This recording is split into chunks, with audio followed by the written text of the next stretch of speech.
एक बार की बात है, अर्जुन श्री कृष्ण से कह रहे थे, हे माधव, सब तरफ कर्ण की ही दान के चर्चे हैं। दान तो मैं भी करता हूँ, और मेरा भाई युधिष्ठिर, वह कितना दान करता है, वह कितने लोगों की सहायता करता है, मगर कोई उसका नाम नहीं लेता। माधव, आप भी हमेशा कहते रहते हैं कि कर्ण से बड़ा दानी हो ही नहीं सकता। यह बात कुछ समझ नहीं आई।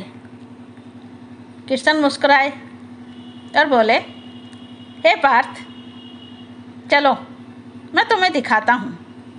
और वे दोनों एक साधु का भेष रखकर युधिष्ठिर के दरबार में पहुँचे। बाहर बहुत बारिश हो रही थी और युधिष्ठिर से बोले, हे राजन, हम बहुत दूर से आ रहे हैं। हम अपने हाथ से ही भोजन बना के खाते हैं, मगर बारिश होने के कारण कहीं सूखी लकड़ियां ही नहीं मिल रही। क्या आप हमारे लिए सूखी लकड़ी का इंतजाम कर सकते हो? युधिष्ठिर ने अपने मंत्री की तरफ देखा और कहा, इन दोनों महानुभावों को सूखी लकड़ियों का इंतजाम करके दो। मंत्री उनके साथ गया, मगर सूखी लकड़ी कहीं नहीं मिली। मंत्री ने हाथ जोड़ते हुए कहा कि मुझे सूखी लकड़ी नहीं मिल रही, मुझे माफ़ करना, अब मुझे दरबार में जाना होगा। और वह दरबार में चला गया। वे दोनों खड़े रह गए। श्री कृष्ण ने कहा, अब चलो कर्ण के दरबार में चलते हैं।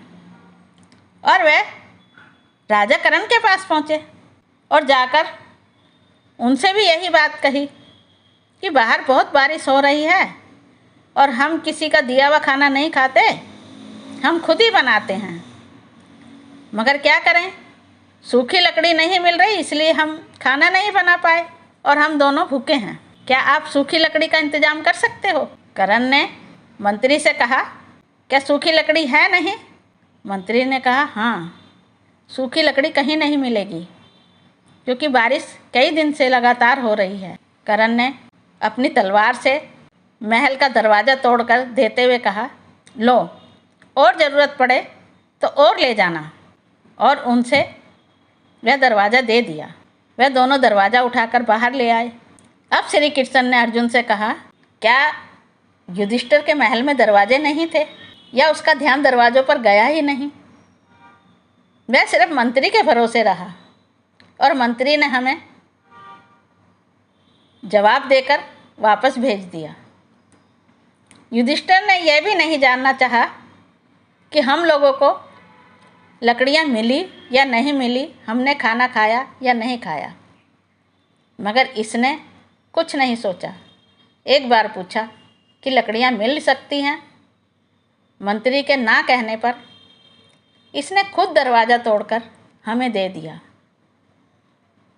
अब बताओ, तुम इसके लिए क्या कहना चाहोगे?